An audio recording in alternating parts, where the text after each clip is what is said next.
The second thing is that we need radio and we need wireless channels to operate trains today.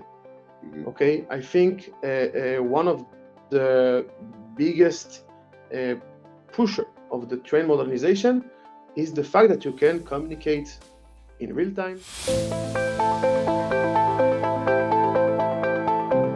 is the Secure Tracks podcast, where we host rail industry leaders to talk about operational rail technologies and cybersecurity.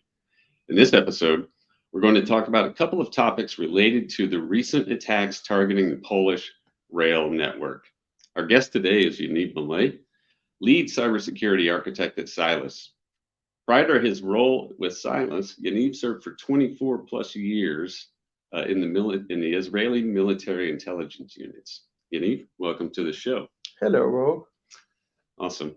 Well, Yaniv, before we jump right into today's topics, I'd like for the guests to talk a little bit about their backgrounds. So, for example, you spent a lot of time in the military. Why don't you tell us how you got into rail cybersecurity in your current role with Cylus? Yeah, so my academic background is a software engineer, of course.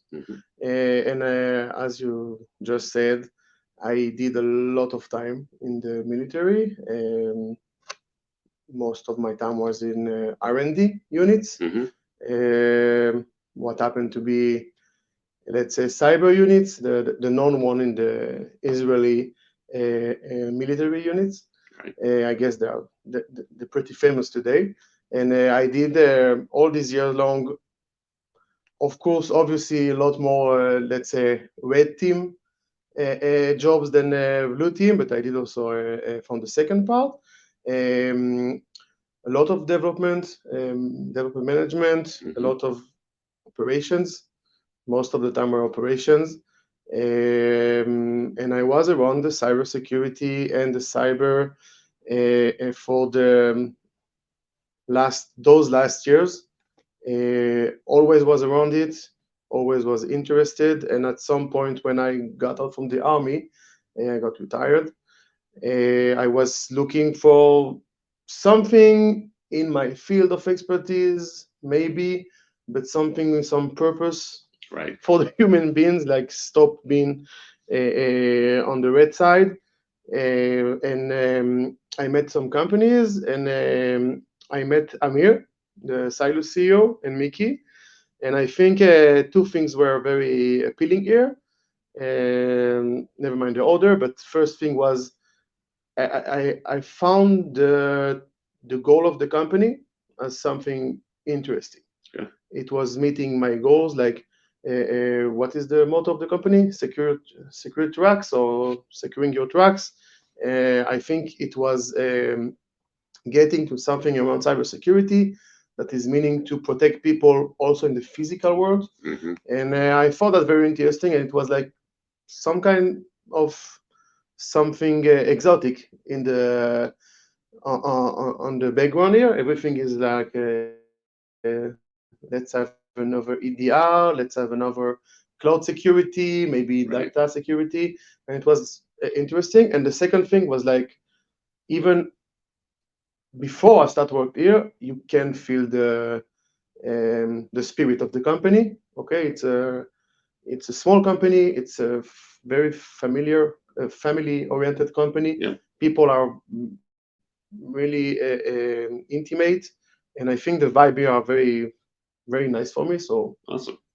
so Okay. I'm here since almost two We years. all get into the industry in one way or another. So Yaniv, today, what I want to talk, we're going to talk about a couple of topics that recently came to light as part of the story surrounding the attacks that stopped some of the Polish state railway trains. And while I don't want to rehash the actual incident, I really want to focus on two related topics that I think are industry-wide issues. But before we do that, maybe for our audience, you could summarize a few of the relevant details around the actual Polish rail incident. Okay, summarize is the keyword here. I will try to get to the facts that are publicly known. Okay, and we are pretty sure about them. Perfect. So the event was that underground, some trains, around 20 trains that was reported, stopped what we call an emergency stop. We are not really sure how long it took for the rail operator, which is PKP. We are not really sure how long it took for resume operations. Some reports are few minutes, some are more, but that's what happened. And from the reports that continue to be output on the internet, and also the official position of PKP, we understand that someone abused emergency function, which is based on one of the legacy, or maybe not that legacy much, radio frequency system. This system has a specific function for emergency stop that can be used by the operator, of course, to send on the frequency of the system. Okay, it's around VHF. I don't remember, I think 150 megahertz, something like this. And if you are transmitting what we call subtones, like 3 specific tones on a specific sequence, that will tell the system on board to initiate an emergency stop. We understand that that's what happened. And we now understand that it also happened another time the second day, but that's it. And we also understand that the authorities apprehended some people for this event. Yeah, 2 Polish men, I believe, that were apprehended by authorities. So let me see if I understand. So they broadcast the VHF transmission. Was it a single broadcast of that transmission that then was able to stop multiple trains across the entire Polish network, or did they have to broadcast once to stop one train, broadcast again to stop another train? How does that work?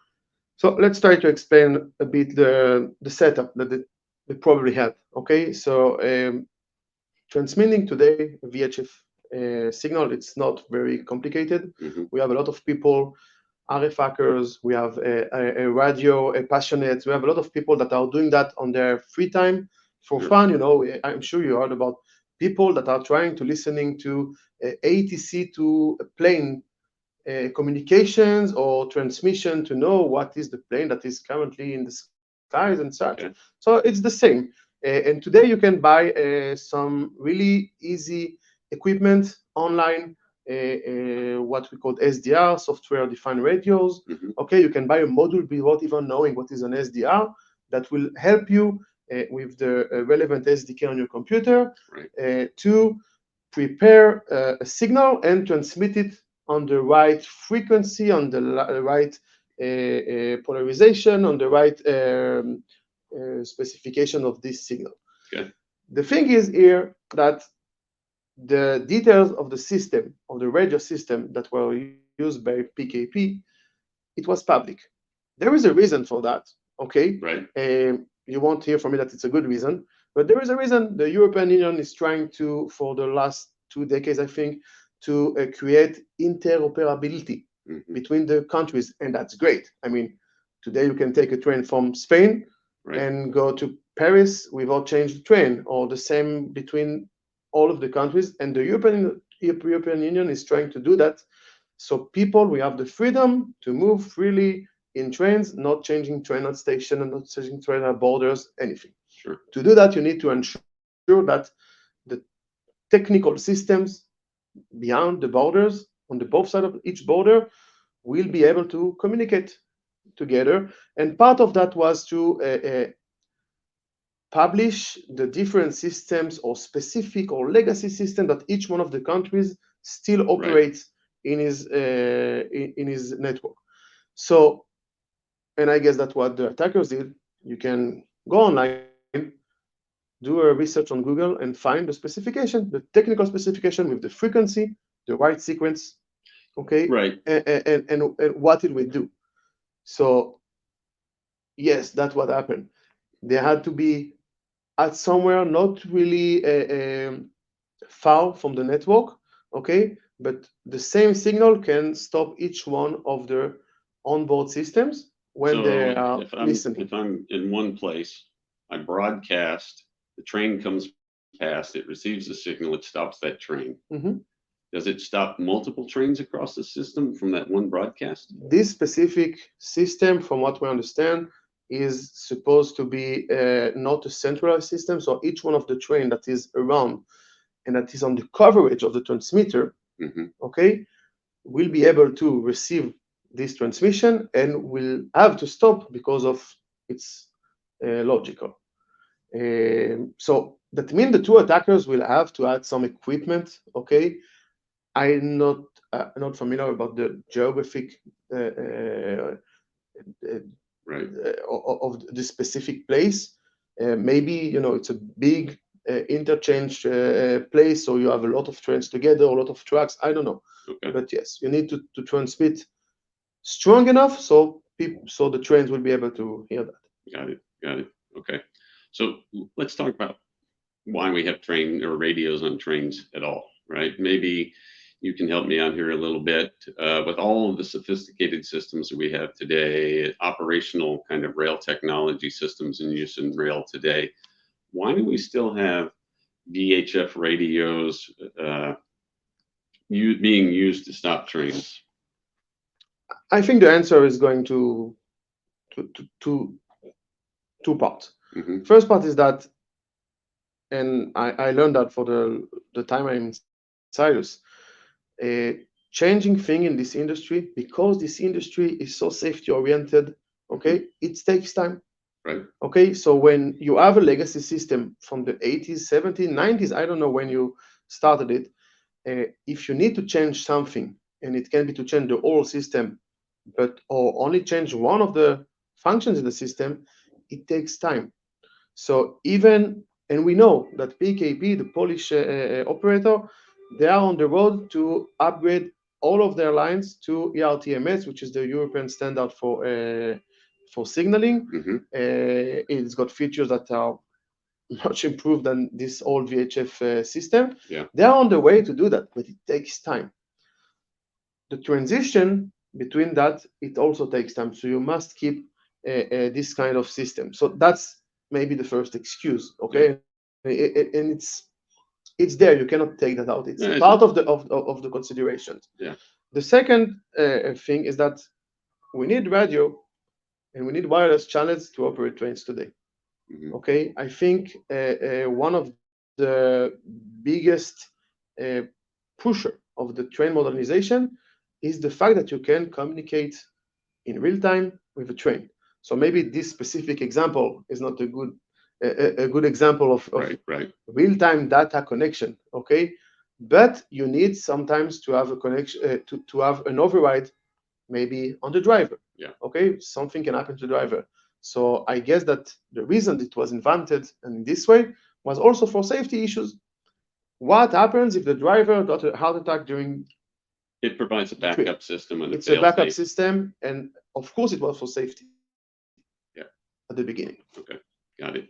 So, what about other rail technologies that rely on wireless communications? You mentioned ERTMS. We have CBT systems. In the US, you have PTC systems. All these technologies do rely on some sort of wireless communications, do they not? And is there similar type attack vectors that are of concern with those types of rail systems that are using other wireless technologies? First thing, wireless communication, wireless channels, they got some glitch from the security point of view.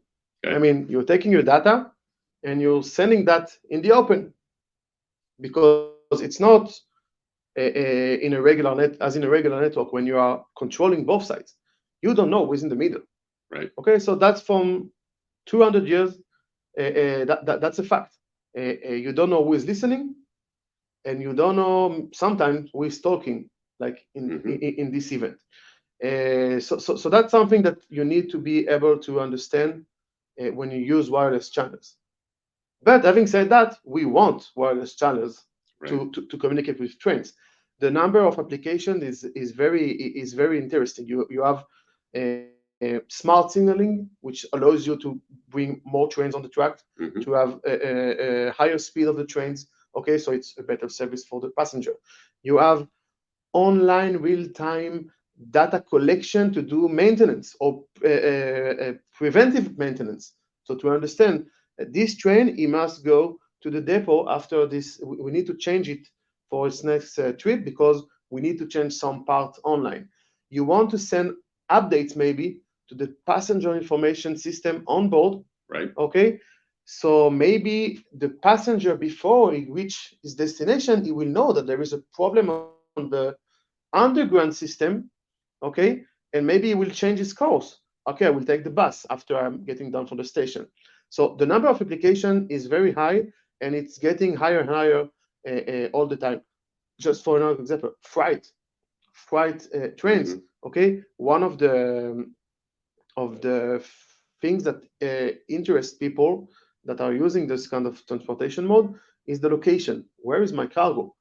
Right. Online. We want to know that is there. Okay, you can bring that as one channel for all the train, and we have those applications. So all of the technology that you just mentioned, ERTMS, okay, is using GSMR Mhm. for communication. GSMR is the whole loved protocol for GSM. Yeah.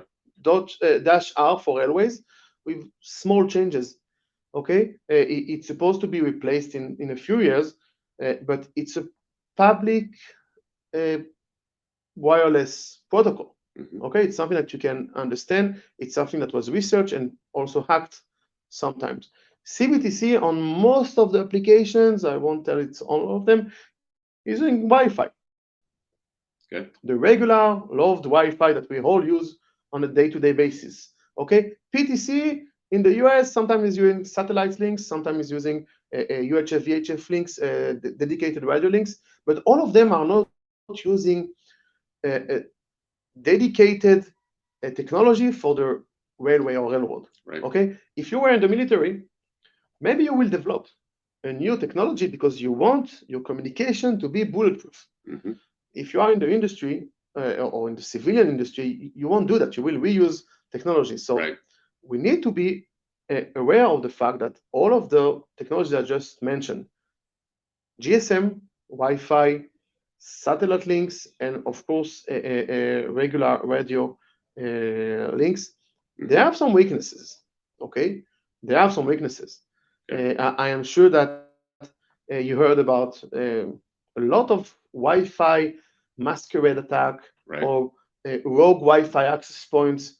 There are a lot of attacks that people are developing for other use, not really for the railways. But when you are using this technology, you need to be aware that they can have an issue. Sure.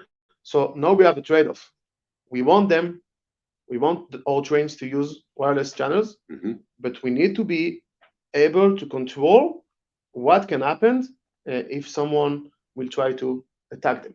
Yeah, and one of the questions that came up in reading a lot of the commentary on this particular incident is the misuse of these wireless channels considered a cyber attack? Yeah. There was some people that looked at the etymology and the denotative meaning of the word cyber and tried to say, of course, it's a broad definition.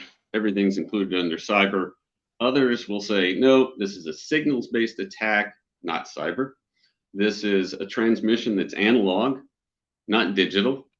So if you look at those statements, doesn't that basically support the argument that this is not a cyber attack?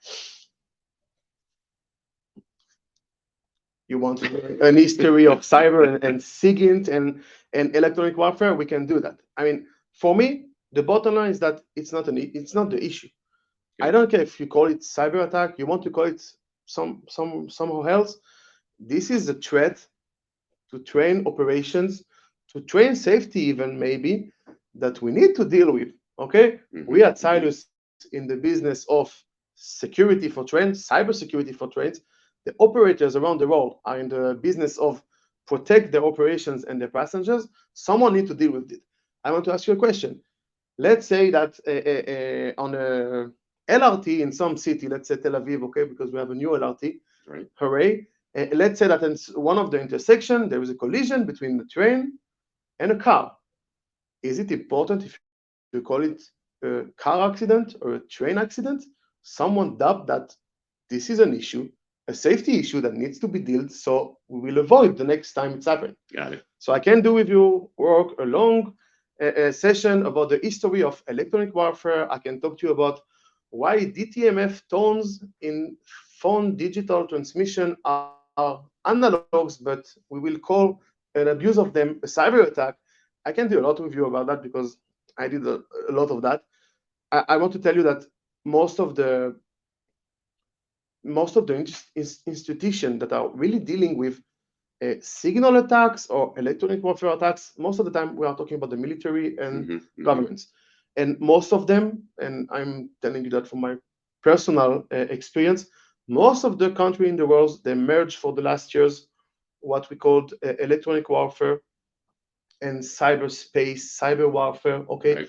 Because when you are looking at that from above, it's all around the same issue. Yeah. Can you manipulate the other side system so we'll do something that he didn't want to do?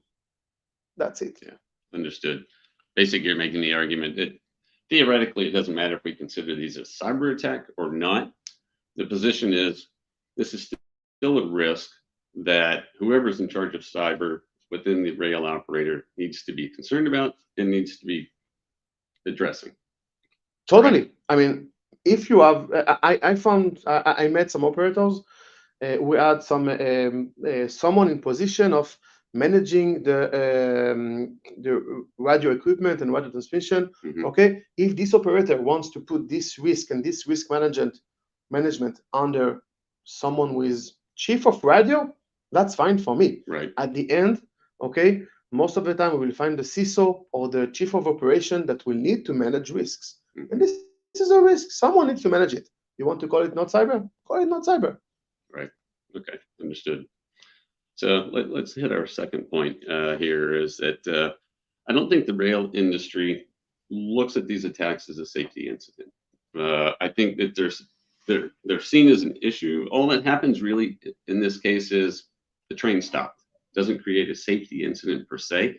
Do you agree that's the viewpoint today with these? I agree that this is where most of the industry lives. I'm not sure all of the industry because I'm meeting a lot of people that are very more mature toward security and cybersecurity. I want to tell you that an emergency stop as a passenger is not always something not safety, okay, related. Let's say that you are on a metro and there is an emergency stop in the tunnel and everybody is not sitting but standing, and you can be thrown up on someone else, on the door, on one of the poles. It's not nice, okay, first thing. Second thing is I'm coming from the cybersecurity education, and one of the pillars of cybersecurity is also the availability of your system, not only confidentiality, integrity. We're talking a lot of time about the availability. This kind of attack, okay, having can create a chaos. Okay, think about New York City. Okay, 8 o'clock in the morning, rush hour in the mass transit systems, and someone is setting each morning, okay, at 8 o'clock, an emergency stop on all the underground, on the subway.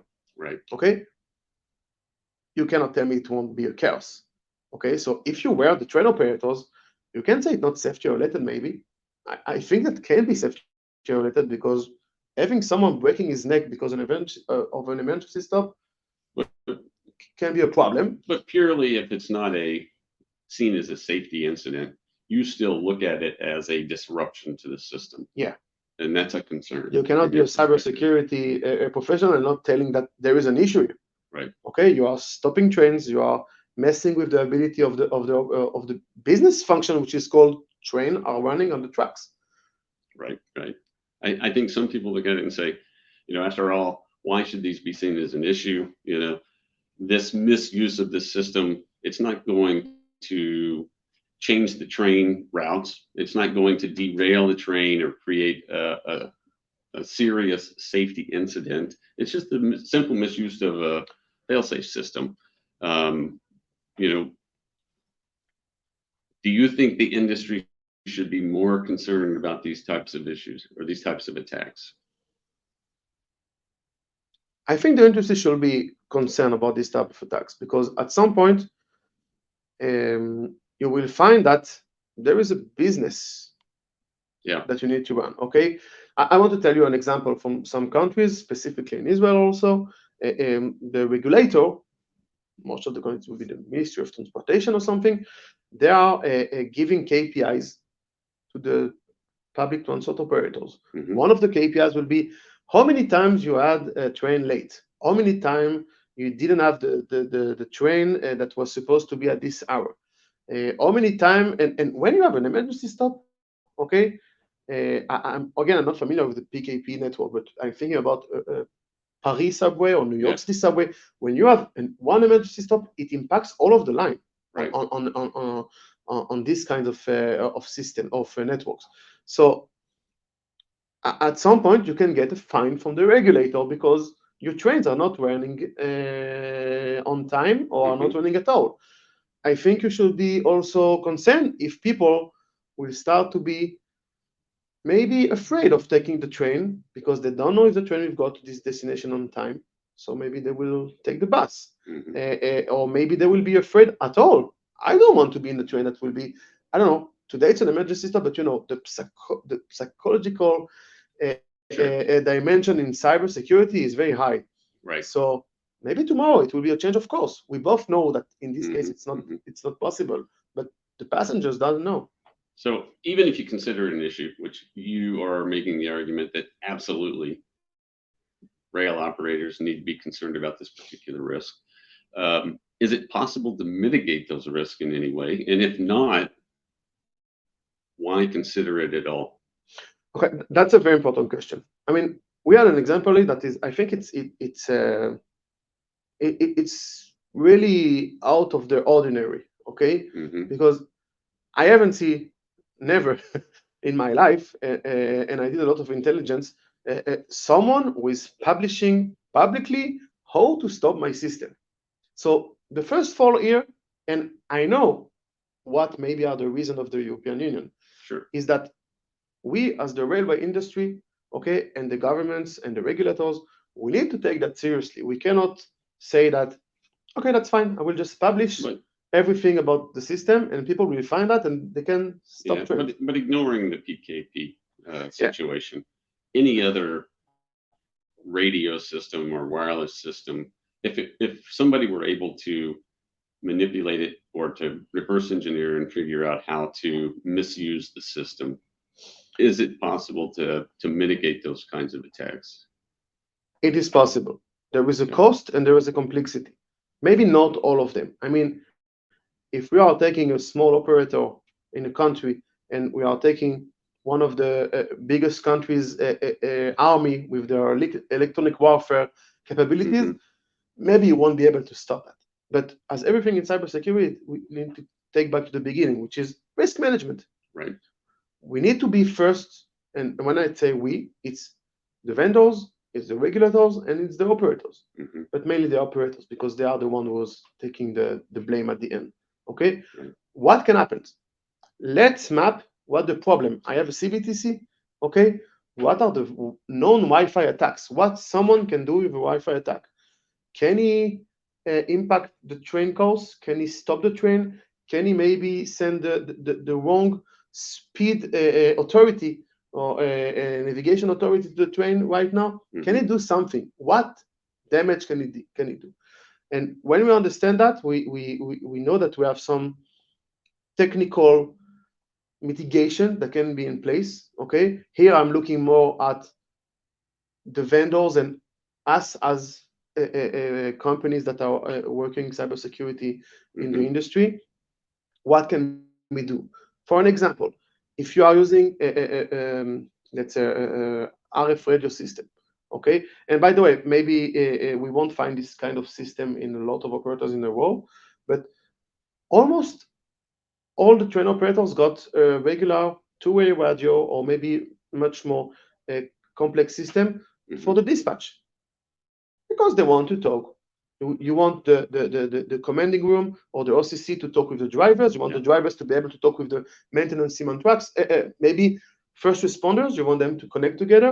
And today we have a modern RF system. I can give you an example like a P25, which is much known in the US as the first responders protocol Okay. technology.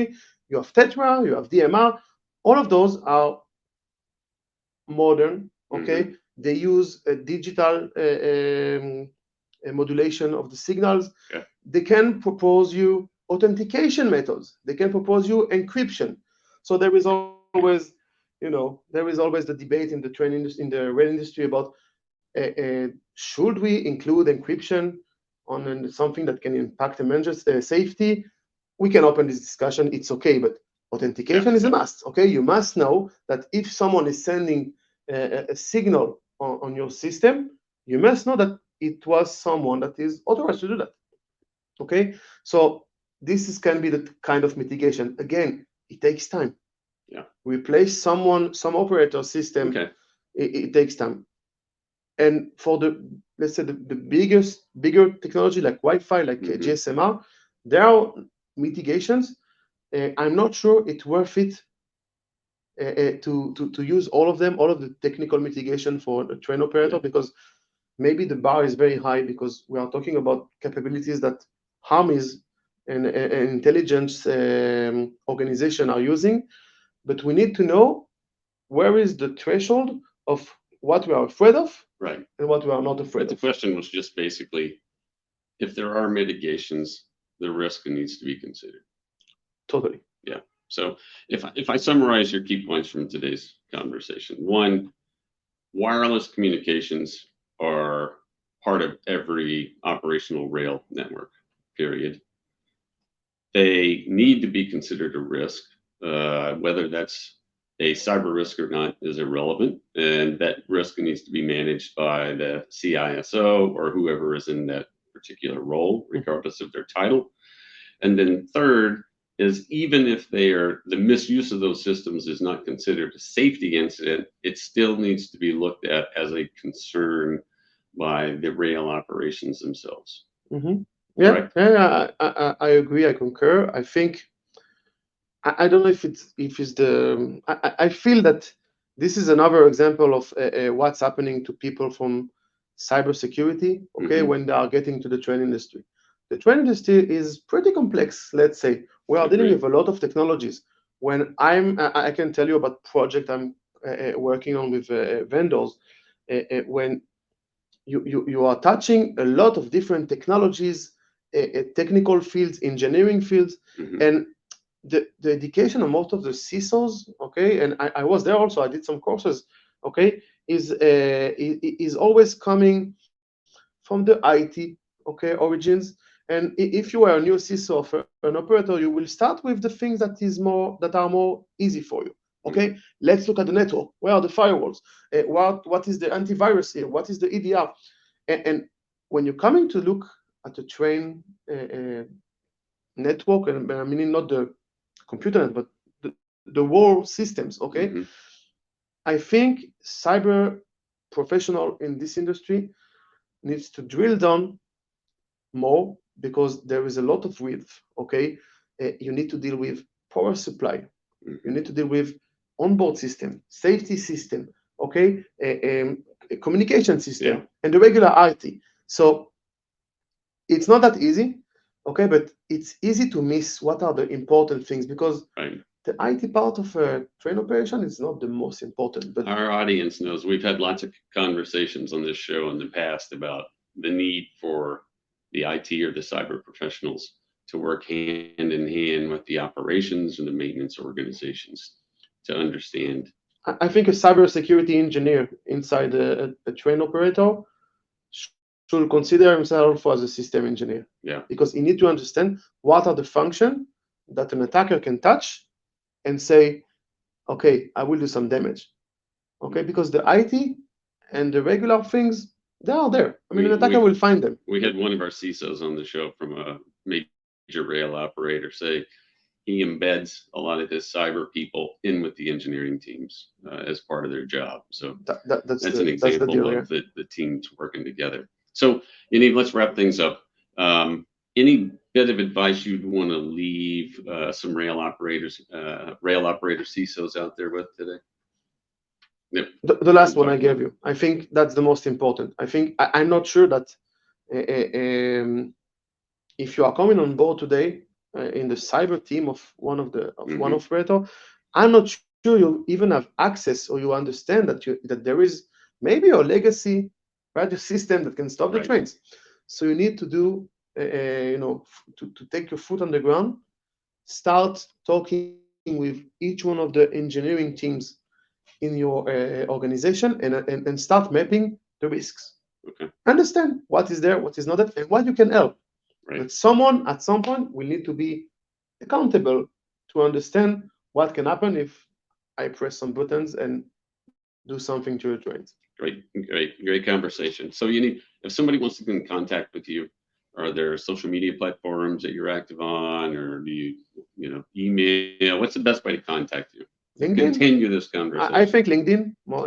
That's the only platform that I'm like openly Yaniv Mallet there. I'm on Twitter. I'm very active on Twitter, but I have a secret user there. X. Okay, you can. Yeah, it's X. So I'm very active there because there is a lot of professionals chatting there. But I'd be more than happy to meet new people on LinkedIn. All right. So you've got it. Yaniv Mallet, you can reach out to him if you have more conversation or questions you want to ask him.